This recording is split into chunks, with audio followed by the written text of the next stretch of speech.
Live from WRAL News Headquarters in Raleigh, your number one source for local news. WRAL News, coverage you can count on. It's on the cool side this morning, starting to creep into the 60s. But we started off with 40s and 50s this morning. I'll show you a big warm up plus a wetter pattern on our way. And childcare workers are rallying today for higher pay in Durham. Coming up, how the people who take care of your kids say they're not making enough money. And it is win or go home for the Canes. A look ahead to tonight's Game 5 as the Canes try to keep hope alive in their series against the New York Rangers. A lot of people got their fingers crossed because of the feat that they have to complete in order to take this series home. Yeah, they have to win. Yeah, we'll be watching very closely to see what happens. Good morning. Thanks for joining us here on WRAL News and Fox 50. I'm Chris Lovingood. And I'm Michelle McConaughey. Starting off your week pretty nice. Starting off your Monday nice. It's sunny out there. A little chilly, but we're going to warm up nicely. And we're expecting some rain this week as well, Elizabeth. We do have several days in our forecast with rain, and we're going to go over that on Futurecast in just a few minutes. We take a live look at Chapel Hill. Busy out there, even though they've already had their graduation. Had it last weekend. 61 is our current temperature. 53 is our dew point. So that's feeling very comfortable. The conditions that we had over the weekend, we're going to copy and paste over to today, with the exception of some increasing clouds later on this afternoon. 58 in Fayetteville, 59 Rocky Mount, at 61 in Durham right now. We climb into the mid 70s at lunchtime. I mean, today is going to be a perfect day to eat your lunch outside or spend some time outside at lunch. Temperatures climb into the low 80s this afternoon. Now, tomorrow, we're looking at scattered showers and thunderstorms. It's likely to be wet even early in the day. Our southern counties are in a level 1 risk for severe storms, and we'll walk through that potential for thunderstorms for Tuesday and Wednesday in just a few minutes. Ken? At 8:01, Elizabeth, we continue to monitor a crash that happened in the westbound lanes of I-40 near Lake Wheeler Road. And this is our camera there at Lake Wheeler Road and I-40 westbound. You can see the westbound lanes going away from us. You can't see the crash in this camera, but you can see quite a backup that it's causing this morning. I want to give you an idea of what that looks like on the sensors this morning. You can see the bumper-to-bumper traffic and the brake tapping going on all the way back to Rock Quarry Road. So definitely give yourself some extra time if you're heading in that direction. You might want to take the northern part of the Beltline, just in case that might save you some time. We are seeing a crash also developing on I-40 west, 440 westbound, coming in from the I-87 in the southbound lanes from Ninedale. So keep that in mind. We're monitoring that as well to see exactly what's going on. We have gotten reports of a crash that just happened in the last 5 minutes or so on US 401, the Roseville bypass in the northbound lane. We're not picking up any delays in that area, so not a problem to worry about. Just look for the police activity in that area. And this just cleared. This was on sensor like 30 seconds ago. So it just cleared in Bragtown on US 501. There was a crash there, but no problems to report as of right now. Thank you, Ken. A home caught fire on Jubilee Lane in Durham earlier this morning. This is video from the WRAL Breaking News Tracker. It shows the damage that leaves a family without a home. When fire crews got there about 4:30 this morning, flames covered the entire front of that home. Fortunately, nobody was hurt. We are working to learn what started the fire. Today, officers who have died in the line of duty are being honored. Wake County is hosting its law enforcement memorial ceremony. WRAL's Laura Levine is at Hayes Barton Baptist Church in Raleigh, where that ceremony is being held. Laura, this is part of National Police Week. It is, Chris. Good morning. And community members and loved ones of fallen law enforcement officers will gather here at the church. Behind me, you can begin to see some RPD officers arriving there in the parking lot, as well as several other people, so they can begin setting up for this big event. They're going to honor and remember those for their service and sacrifice. Today, 23 Wake County fallen law enforcement officers will be honored, including Officer Gabriel Torres from the Raleigh Police Department and Deputy Ned Bird from the Sheriff's Office. I spoke with Larry Smith with the Durham County Fraternal Order of Police. He tells me this comes at a time where local departments are still struggling with morale and staffing. He shares what it takes for officers to truly feel appreciated. Anytime you see an officer, letting them know that you support them, that you appreciate them. I think it's important for our local jurisdictions and state jurisdictions and national jurisdictions when it comes to pay, things like pay and tangible things. To show how much you support what they do and how you compensate them, how you honor them. This ceremony begins at 10:30 this morning. The public is invited to attend. Laura Levine, WRAL News in Raleigh. Buildings and towers across the area will be lit up in blue to celebrate those who wear the badge. The WRAL tower will be among them. Tonight, it'll turn a darker shade of blue. Now, later this evening, Raleigh Police Chief Estella Patterson and the Raleigh Police Department's Foundation Chair will be at WRAL tonight, and they'll join us as we light our tower. That is set to happen at 8 p.m. Fayetteville police are asking for your help finding a missing 12-year-old boy. Take a look at your screen. This is Kylie Eady. He was last seen yesterday on Terryton Road. He is 5 feet 6 inches tall with a small build. He was last seen wearing a red and black T-shirt and red shorts. If you have any information, please call Fayetteville Police. And the people who take care of your children are looking for better pay and better working conditions. WRAL's Kelsey Coffey joins us live from Forest Hills Park in Durham. Kelsey, childcare workers, they are holding a rally there later today, and they want better pay. Michelle, they do. Dozens of people are expected to come here to the Forest Hills Park for that rally. They're calling for higher pay for childcare workers, a group so many families depend on. Let's put childcare worker pay into perspective. The median wage for childcare center staff is $12 an hour. The median wage is $9 an hour for people who offer childcare at home. Those are the latest numbers from a statewide study. That pay is at least $9 less than the state's living wage, according to the Living Wage Institute. Today's rally comes as COVID funding for childcare is about to expire. Without that funding, more than 1,000 childcare centers could be forced to close. That rally starts tonight at 5 o'clock, and it is open to the public. Kelsey Coffey, WRAL News, live in Durham.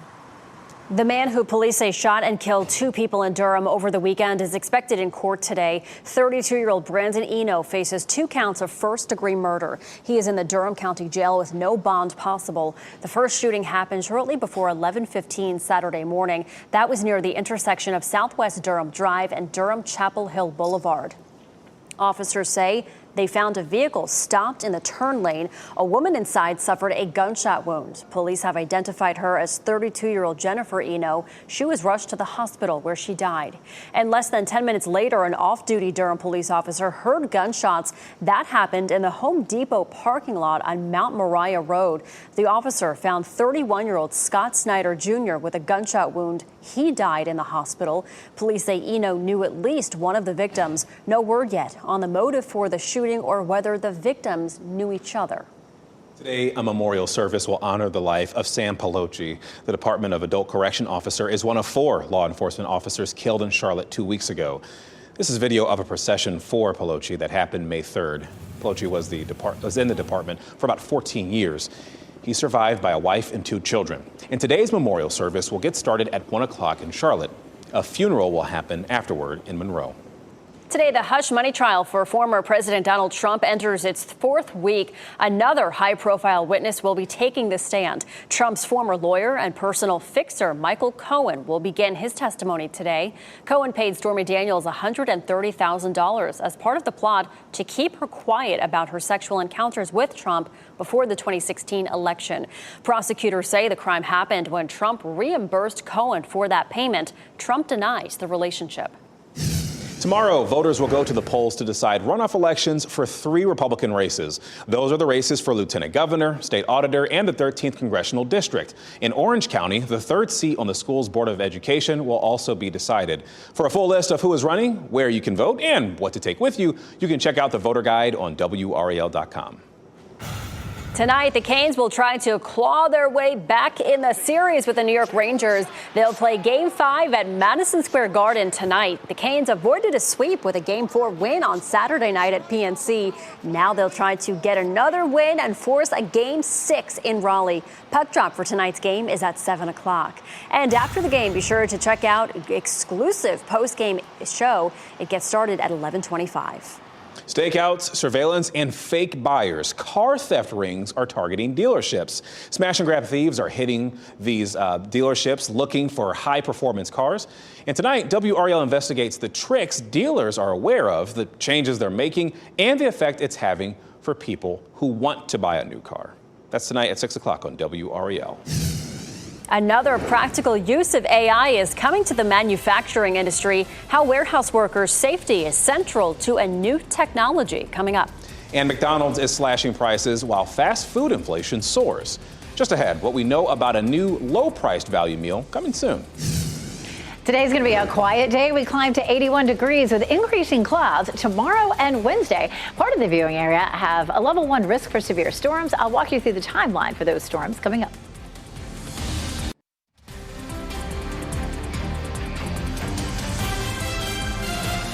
Welcome back. Check out these beautiful blue skies over North Hills this morning. Little chilly out there. Elizabeth and I were just talking.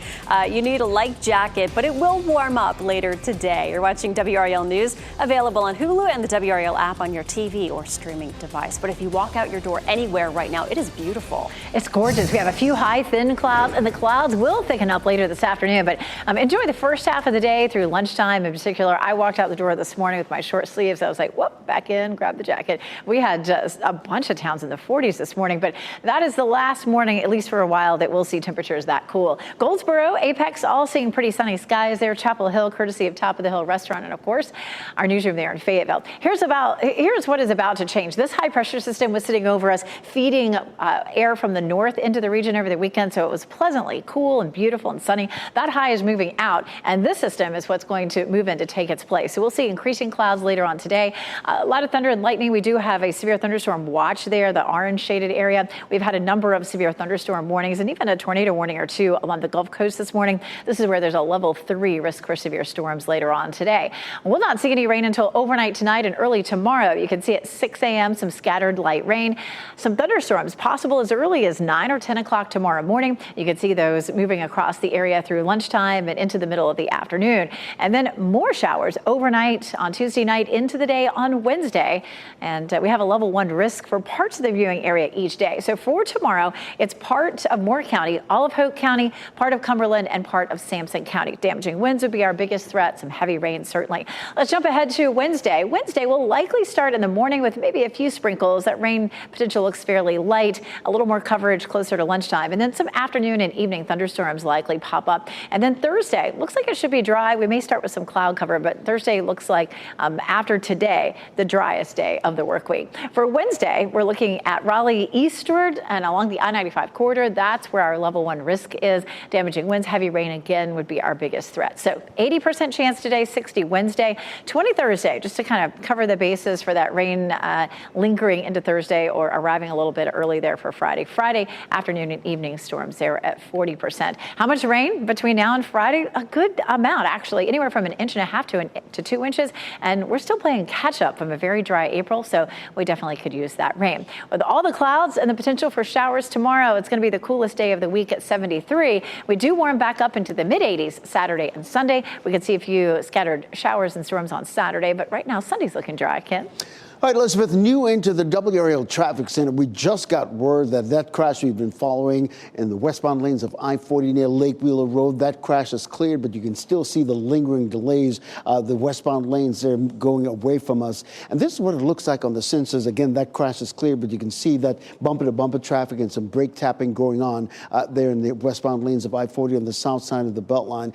We are seeing the usual morning congestion in the north side of the Beltline coming in off those I-87 southbound lanes from Nightdale. So keep that in mind if this is part of your morning commute as well. We'll keep an eye on that and let you know how much is going on in that area. We just got reports of a disabled vehicle in Tryon Road in the eastbound lane. Just a little bit of brake tapping going on. Nothing to write home about. A couple of crashes we want to update you on the Six Forks Road in the southbound lane near Lynn Road. No major delays in that area. Just look for some police activity as well. And this one happened in the last half hour on 401, the Roseville bypass near Roseville Road. Again, not causing any delays in that area.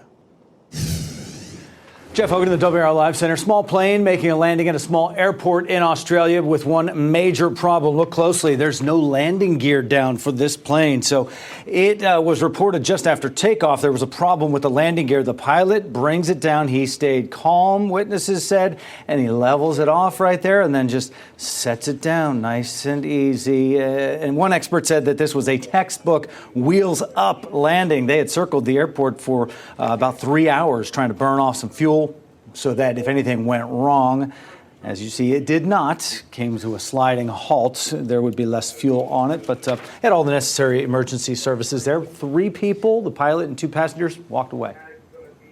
A great job done by that pilot. Thanks, Jeff. Hundreds of passengers were delayed for hours after two planes made contact at the Cleveland airport. This all happened at about 8 o'clock last night. Passengers were boarding a Spirit flight when the wingtip of a Delta plane hit their plane. No one was hurt on either plane. Both planes were removed from service, and the airlines needed to find new planes for their passengers.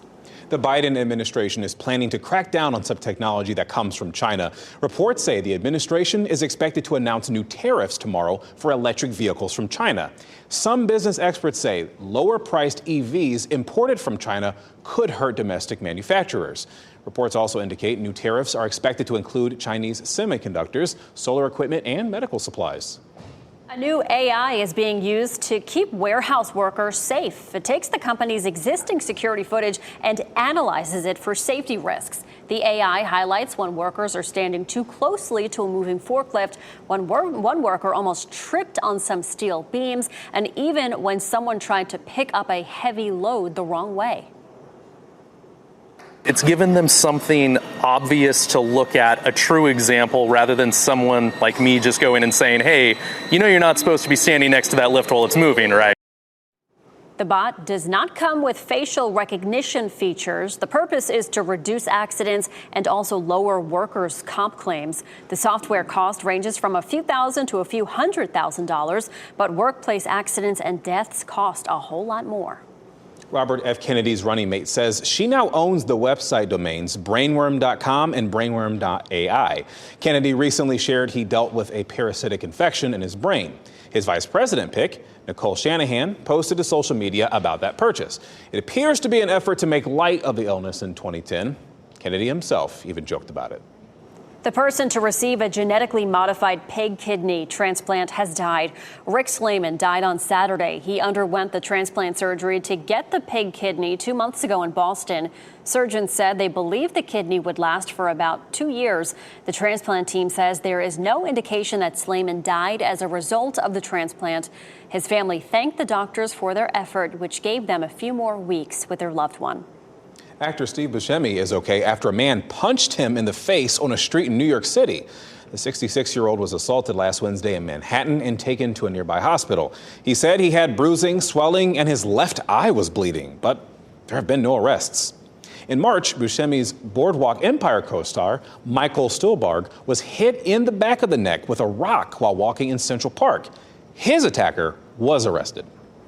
A Canes fan is recovering after being knocked unconscious outside PNC Arena after the team's Game 4 win. Take a look at this video that was posted to social media. It shows the aftermath of what happened. It shows a crowd surrounding the man who was hit and working to hold two other men back.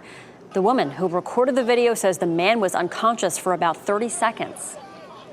I was talking to a few people, and I heard that someone punched him, and that's why he was down, and then someone else came in and was kicking him in the head. And the man's family says they're working with Raleigh police to try and track down those people responsible. McDonald's says it is looking to make meals a bit less expensive. For what that means for it in the fast food industry, here's Marissa Parra.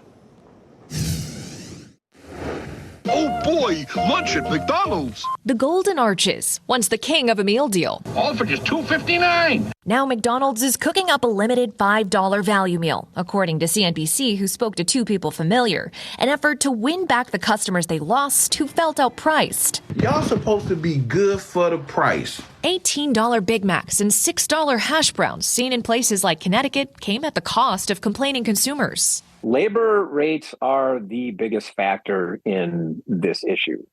When the cost of labor goes up, the price of restaurants increases accordingly. Food is also a big factor as well. For the first time in years, McDonald's saw profit loss last quarter. Clearly, everybody's fighting for fewer consumers or consumers that are certainly visiting less frequently. And people may be opting out of dining out because it's just become more expensive, roughly 4.2% more than this time last year. Which means restaurants need to get creative. We are seeing a lot more value in the restaurant space in reaction, because if consumers are cutting back, restaurants are going to have to do something to get them back in. Fast casual does seem to be faring better. like Sweetgreen or Chipotle, which has seen more customers, but both openly catering to a higher income bracket. Not as easily lured by the $5 offers already seen by Wendy's, Burger King, and very likely McDonald's soon too, which had no official comment on the plan. The $5 price point has been sort of the area of competition right now in the value space. McDonald's kind of needs to respond at this point. Then it's in the hands of the consumers, whether the patty is worth the sizzle or just a flash in the pan. That was Marissa Parra reporting. More people are turning to chicken products as food budgets are tight because of inflation. A Wall Street Journal report says that Americans are buying more chicken wings and eating more of them at fast food joints. The report says that sales of all chicken products in the U.S. are up in the past year. Some Duke graduates walked out of their commencement ceremony yesterday. Just ahead, what they're saying about the choice to leave before comedian Jerry Seinfeld's speech.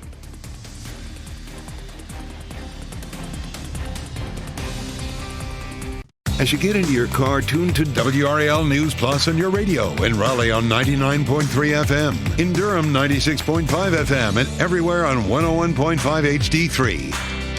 Good morning to you. Time is 8:26. I am Chris Lovingo with your top stories. But first, let's get a check on your weather forecast. It's a beautiful morning out there. We take a live look at Apex this morning. You can see the blue sky there. We will see increasing clouds as we head through the afternoon this afternoon. Temperatures are on the cool side, stepping out, though. 59 in Tarboro, 55 Lewisburg, 58 in Fayetteville, 60 in Irwin and Goldsboro. It might surprise you as you step out the door.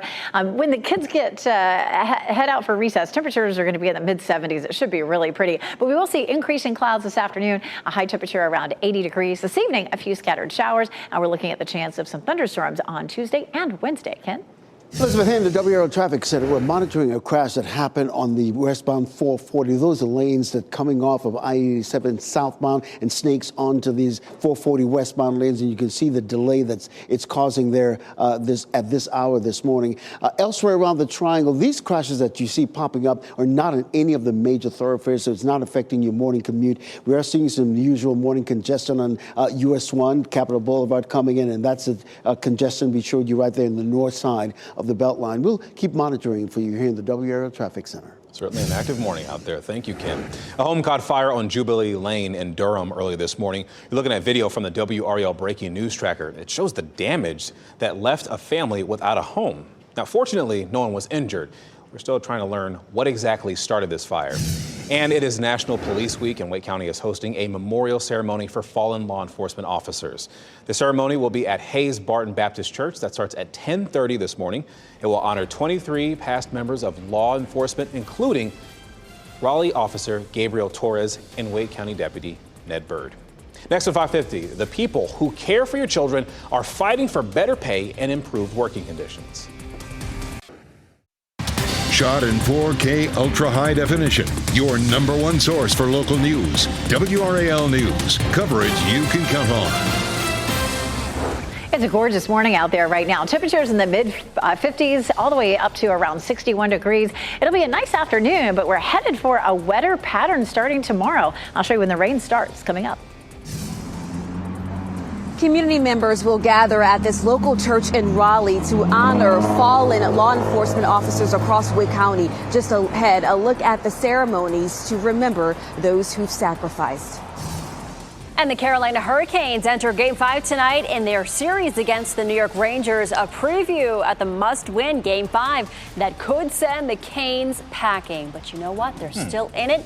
We still have another game. We'll see what they can do. Thanks for joining us. I'm Michelle McConaughey. I'm Chris Lovingo. There's still a chance for them. There still is a chance. And we're watching you as you're getting your day started this morning. Or I guess you're watching us. I'm not sure. I got to slip my words there a little bit. We're watching things for you. We're watching things for you, including Elizabeth Gardner, who's watching your forecast for you. Yeah, it's so pretty out there. You know, it was a gorgeous weekend, and we're going to kind of tack today on to that weekend weather. But it does start to change this evening and overnight, and we're back to a wetter pattern for part of the week. Chapel Hill looking beautiful this morning. People out there earlier in short sleeves, but it's on the cool side, 61 degrees. And our dew point is a very pleasant 53. We'll start to see that climbing as we change our weather pattern. We get back into more humid conditions as we see more rain in the forecast. Still 59 in Rocky Mount and Goldsboro, 58 Southern Pines, 54 in Roxborough. Elsewhere, we're creeping on up into the low 60s. Mid-70s at lunchtime should be perfect for lunch or anything outside at lunchtime. We climb into the low 80s with increasing clouds. Tomorrow, we do have a level 1 risk for severe storms in our southern counties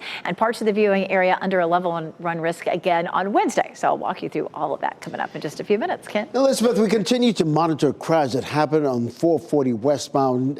Those lanes coming off of I-87 south get onto the 440 belt line, the westbound lanes right there. You can see the backup that it's causing this morning. You can't see the crash from this camera angle, but you can see the backup that it's causing this morning. Elsewhere around the triangle, that's the backup we just showed you that's happening there on those westbound lanes of 440 coming in off of 87, coming in from Nidell. We do have a couple of crashes that we want to alert you about. A couple of them just happened in the last half hour or so. This one on Six Forks Road in the southbound lane near Lynn Road, and this one on Falls of Noose Road in the southbound lane near Spring Forest Road. Neither is causing any backups in that area. Just want to watch for some police activity if you're navigating that section of the triangle this morning. This one just happened not far from the station, actually, on Avon Ferry Road in the westbound lane near Mar City Drive, not causing any problems whatsoever. Of course, if you're heading out, you can also listen to us on WRAL News Plus on 99.3 FM in Raleigh and 96.5 FM in Durham. Ken, thank you. A home caught fire on Jubilee Lane in Durham early this morning. This is video from the WRAL Breaking News Tracker. It shows the damage that left a family without a home. When fire crews arrived around 4:30 this morning, flames covered the front of the house. Now, the good thing is no one was injured, but we are still working to learn what started this fire. Today, fallen heroes are being honored in Raleigh, a memorial ceremony happening for Wake County law enforcement officers who have died in the line of duty. And WRAL's Laura Levine is in Raleigh this morning. Laura, this is all part of the observance of National Police Week. Community members and loved ones of fallen law enforcement officers will gather here at Hayes Barton Baptist Church behind me to remember those who have served and sacrificed. Take a look at this video from last year's ceremonies. Today, 23 Wake County fallen law enforcement officers will be honored, including Officer Gabriel Torres from the Raleigh Police Department and Deputy Ned Bird from the Sheriff's Office. I spoke with Larry Smith with the Durham County Fraternal Order of Police. He tells me it comes at a time where local departments are still struggling with morale and staffing, and the recent tragedies in Charlotte are also top of mind. When we see the violence that's going on in our nation right now, and we see the number of officers that's been injured and then killed, given the ultimate sacrifice for the safety of our nation, it's just really important that we pause for a little while and remember the sacrifice and the officers who've lost their lives doing this job. And many people will pause and reflect and remember. With this ceremony getting underway at 10:30 this morning, the public is invited to attend. Laura Levine, WRAL News in Raleigh. And buildings and towers across the area will be lit up in blue to celebrate those who wear the badge, and the WRAL Tower will be one of them. It was light blue this evening, but it will turn a darker shade of blue later tonight. Raleigh Police Chief Estella Patterson and the Raleigh Police Department's Foundation Chair will also be at WRAL as we light our tower. That will happen at 8 o'clock. An update here in the WRAL Live Center. Brand new information from Fayetteville Police, a story we've been following all morning long. We've been telling you about 12-year-old Kylie Edie, how he was missing. Well, the update is good news. He has been located safely. Fayetteville Police have been asking for folks' assistance after he was last seen yesterday on Tarryton Road. But the 5'6", small 12-year-old guy has been found. So we thank the folks from the community who possibly involved in getting him located. Certainly good news they're able to find him. Thank you, Jeff. The people who take care of your children say they need to be paid better. Childcare workers plan to rally later today to drum up support for their cause. As WRAL's Kelsey Coffey shares, these childcare workers say they need a living wage and better working conditions. Dozens of people are expected to come here to Forest Hills Park later today. They're calling for higher pay for childcare workers, a group of people so many families depend on. But let's put childcare worker pay into perspective. The median wage for childcare center staff is $12 an hour. The median wage is $9 an hour for people who offer childcare at home. Those are the latest numbers from a statewide study. That pay is at least $9 less than the state's living wage, according to the Living Wage Institute. Today's rally comes as COVID funding for childcare is about to expire. Without that funding, more than 1,000 childcare centers could risk closing. That rally starts today at 5 o'clock and it's open to the public. Kelsey Coffey, WRAL News in Durham. Nearly 7,000 students are now Duke University graduates. They received their degrees during the university's centennial commencement ceremony Sunday morning. But about 36 graduates walked out of the ceremony. They shouted "Free Palestine" as commencement speaker Jerry Seinfeld took the stage. The Jewish comedian is outspoken about his support for Israel. I think it was handled very well. There wasn't any sort of disruption to the ceremony, and there was also the opportunity for students to voice their opinions. They had a right to do that. At the same time, this was a happy moment that we needed to share, all of us. Seinfeld did not address the protesters or the war in Gaza in his commencement address. Closing arguments are scheduled to begin today in the North Carolina NAACP's federal challenge to the state's ID law. Civil rights leader and former state NAACP president, Reverend William Barber, took the stand on Friday. He was testifying for the plaintiffs. He was the last witness.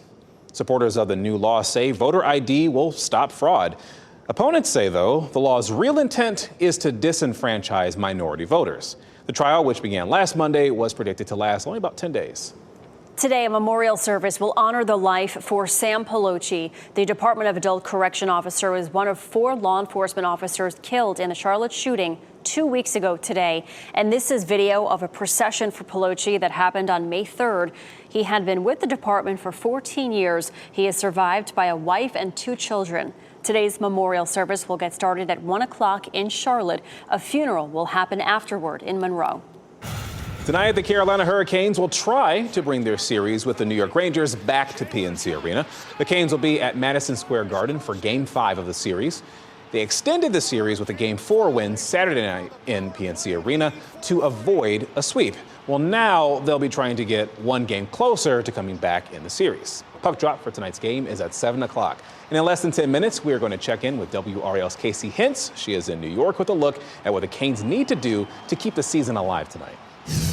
Tomorrow, voters will go to the polls to decide runoff elections for 3 Republican races. Those are the races for lieutenant governor, state auditor, and the 13th congressional district. In Orange County, the 3rd seat on the school's Board of Education will also be decided.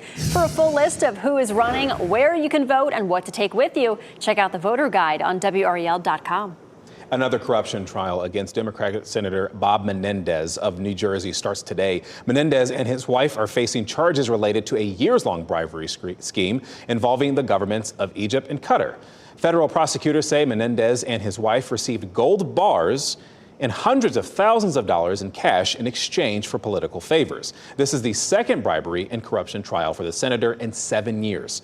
Menendez has refused to say if he will resign if he's convicted.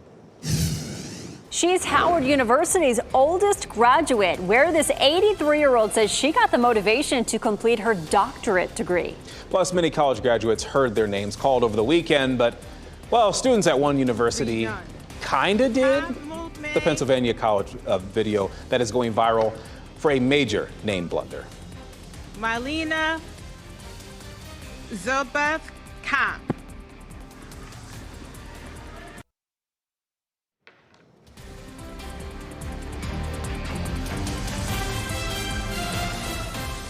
Get a look outside at Chapel Hill. People are out there busy, walking around. You have some new graduates there from over the weekend who got to celebrate that awesome celebration there. Great start to the day. Things the next couple of days are going to be kind of switching up just a little bit. We've got meteorologist Elizabeth Gardner who is tracking that for you right this second. And we do have some active weather down along the Gulf Coast. Again, there's a level 3 risk for severe storms right now. That's a severe thunderstorm watch. There have been several severe thunderstorm warnings and even a few tornado warnings this morning. This high pressure system has kept us nice and dry dry and beautiful for the weekend. It is moving on out, and we're going to start to see some of this rain. Notice how it's really started to push across Georgia and aiming for South Carolina. We could see some of that later on this evening. Let's jump ahead to tomorrow, where we're looking at some scattered showers overnight into early tomorrow morning. There's 6 a.m. So there's likely to be rain for us during the morning commute, and then a few thunderstorms start to develop mid to late morning. There's lunchtime, and that continues till around 3 or 4 or 5 o'clock during the evening. And then more rounds of rain overnight Tuesday night into Wednesday with a chance of some scattered thunderstorms.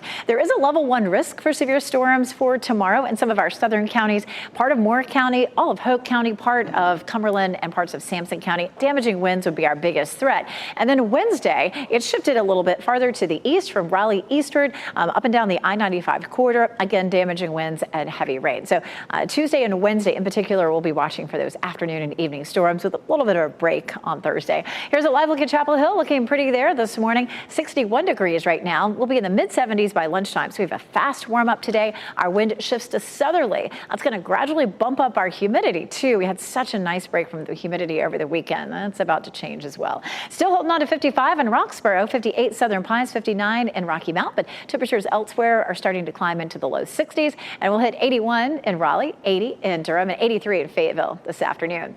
We've had some cool temperatures over the weekend. You can see signified by the blue color contours. As we get through the week, those temperatures creep up, but we're not looking at any of the intense heat that we saw a few weeks ago, where we had all those days in the 90s with temperatures well above normal. Our muggy meter is creeping back on up toward comfortable, but it's headed to steamy and tropical fast as that next system heads our way. Tropical through steamy all the way Tuesday through Saturday. So that's going to feel a little more uncomfortable than it did over the weekend. Tomorrow, with clouds and rain on and off for much of the day, it'll be a cool one with a high of 73. And then more scattered storms on Wednesday, but highs are in the 80s all the way into the weekend. We have another round of showers and storms as we get into Friday and Saturday. And overall, we could see up to 2 inches of rain in some places. Oh, busy weekend for us. Thank you, Elizabeth. Floods and volcanic cold lava flow led to the deaths of at least 43 people on Indonesia's Sumatra Island. Most of the people killed were in an area where more than 100 buildings and houses have been affected. There are at least 15 people reported missing, and hundreds of police officers and rescuers have been digging through debris and mud just to find survivors.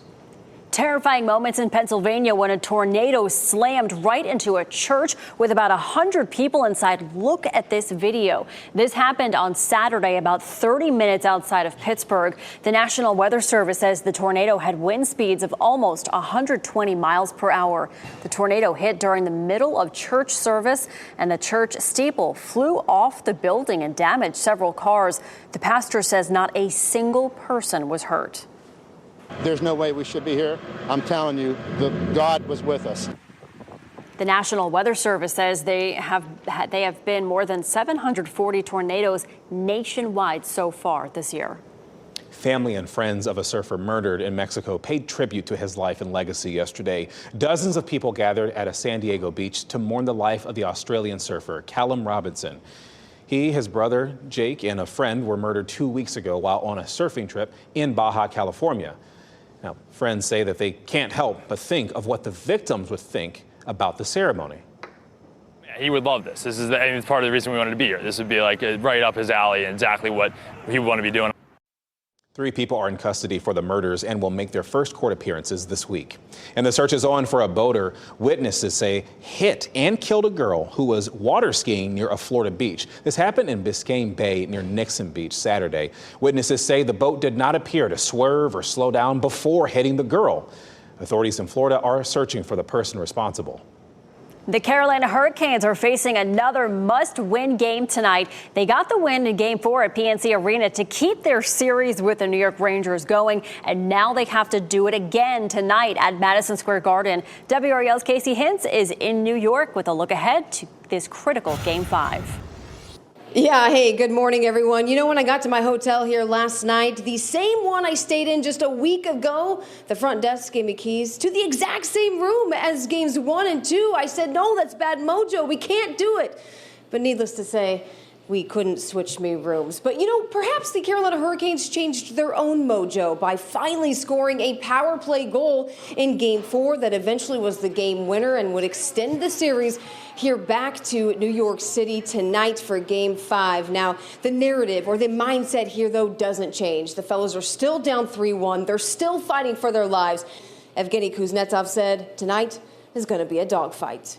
There is one bowl of food and two dogs is going to compete each other. And they know they don't want to come back here. They know it's going to be hell here. And they want to finish out there. And what we're trying to do, we're just trying to put the pressure on them a little bit and play our game. Now, one question I think will get answered here later this morning when the fellas hit morning skate at MSG is who's going to start in between the pipes. Of course, Freddie Anderson got the rest in Game 3, but then backstopped the team to a win in Game 4. But we know the rotation worked all season long, so it wouldn't surprise me if we see Pyotr Kochetkov get the nod tonight in Game 5. The fella said it doesn't matter who's in between the pipes. They've got confidence in both guys. Casey Hitz, WRAL Sports, Manhattan. And after the game, be sure to check out exclusive post-game show. Our show, it gets started at 11:25. Kentucky Derby winner Mystic Dan will keep its quest for the Triple Crown alive. The horse's owner announced this week the horse will run the Preakness Stakes this Saturday. Now, if Mystic Dan wins that race, it will have a chance to win the Triple Crown next month at the Belmont Stakes. And tonight, the final 9 contestants compete on The Voice. That includes 2 from here in North Carolina, Tay Lewis of Goldsboro and Josh Sanders of Kannapolis. They'll both perform in tonight's live semifinals. Viewers will vote to decide the 5 singers who will move on to the next week's season finale. You can watch it all happen tonight at 8 o'clock on WRAL. In entertainment news, Jeff Bridges is set to bring a literary icon to the big screen in his latest project. Here's Rick Damigella with the Hollywood Minute. And Mr. Bridges. Jeff Bridges lands a monstrous new role. The actor is set to play classic fictional creature Grendel in a new live-action movie from the Jim Henson Company. Dave Bautista has been cast opposite the star as Beowulf in the upcoming fantasy flick. Mum, we're going to have to carry you up here if you don't want to leave by your own. Oh, good luck with that. Ewan McGregor faces new family drama. The actor stars alongside Ellen Burstyn in Mother Couch as the son of a woman who refuses to leave a sofa at a furniture store. This is your first look at the tense drama, which arrives in theaters in July. The Easter Seals Disability Film Challenge winners have been announced. Peter Farrelly was on hand as Audio Description was named Best Film at the 11th annual event on Thursday. The challenge honors projects that promote disability inclusion. In Hollywood, I'm Rick Damigella. And just when you say Hollywood has no new ideas, plot twist, a movie about a movie. I Play Rocky is in the works. It is the true story about how Sylvester Stallone wrote Rocky and even negotiated to play the lead himself. I love this story. An 83-year-old woman is now Howard University's oldest student to earn a degree. Marie Fowler says that receiving her doctorate degree in divinity was a calling from God. After initially doubting her learning ability in this stage of her life, Dr. Fowler says it was her parents' experiences that kept her pushing forward. It was never my thought that I would go beyond maybe one semester, because after all, I started school when I had been out of school since 1959. My mom and dad was born in an era when it was illegal for them to learn to read and write. We taught my dad how to read and write and how to sign his name.